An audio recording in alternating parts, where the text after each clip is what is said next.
Why do I let this team get my hopes up? I told you you shouldn't have worried about the standings until the Preds were actually above the playoff bar. Preds lose 4-1 to the Arizona Coyotes Thursday night inside Mullet Arena at Arizona State University campus in Tempe, Arizona. Oh my God. This is game 62. What can I say when I get upset at this team's losses again and again and again, putting themselves further and further out of the playoff spot, even though they're getting help on the out-of-town scoreboard on off days when the Winnipeg Jets don't know how to lock down a playoff spot. What can I say that has been said before? At this point, with so few games left to go in the season, yeah, they've got games in hand. I'm just disappointed. This is a game they should have had. A stretch of 5 games coming up here with the end of this week into next week against winnable games. They should have had this one. Then they have probably one of their toughest games as of late in Los Angeles on Saturday. I was going to just chalk that up to a loss. I still assume it's going to be a loss. Then back-to-back against Anaheim. Maybe they'll want to play tougher. You are psyching yourself out of a playoff spot. That I wouldn't be surprised if that was a letdown. But if you had had this one, you would have had some motivation to win the Anaheim game. And then you're home next week against Chicago and Detroit. Both winnable games before your arch rival in the Central Division from Canada comes to town.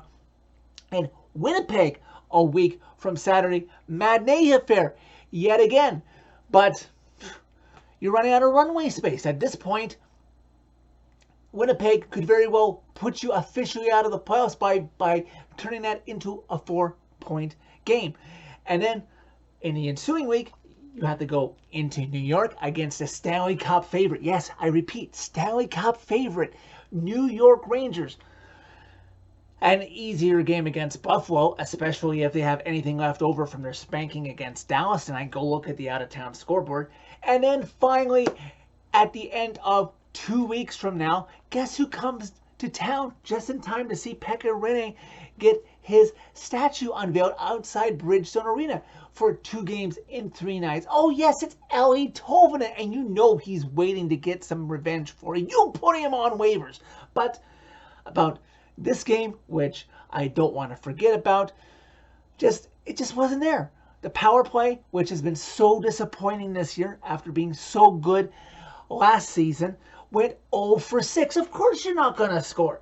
And you know what? It wasn't UC Saros' fault because he does get his share of the blame when the Preds lose, but not tonight when he doesn't get any help clearing the front of his net. And obviously it's not really his fault when you're down a man and the Coyotes actually know how to score on the power play. And then, oh yes, in the third period when you're down 3-0 already, 2 goals in 49 seconds, I think it was, you finally decide to score a goal with the goalie pulled with 2 minutes left to go in regulation. And of course, oh yeah, you're really going to get 2 more goals after that?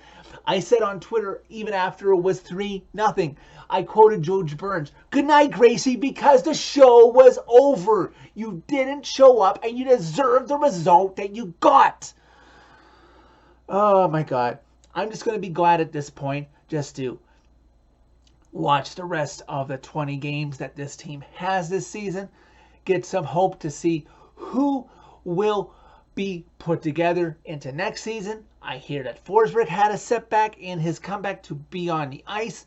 Do not rush him back. It might be a serious concussion issue. Let him wait until he is absolutely 100%, even if that means until the offseason, so he's fresh for next year. We don't need him being a constant injury problem if he was rushed back, because there is no point.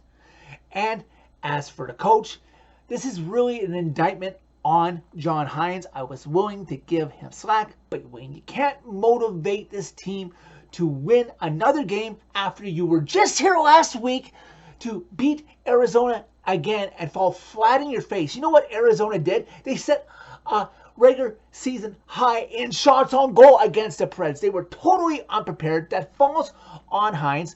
And myself, like many in the fan base, I am sure, am looking forward to seeing what happens in the offseason with the head coaching position, whether or not that is with Carl Taylor. Let's see how well the Admirals do in the playoffs. At least they're going to a playoff spot in the AHL playoffs, or if Trotz looks elsewhere, so that once this season concludes, it's basically as close as rock bottom as this team is going to get before it starts its upward trajectory under Barry Trotz's leadership. So that is it for this video. Thank you very much for watching. As always, click a like if you like this video. Click subscribe if you really like it. You can find my social media by clicking on the channel name.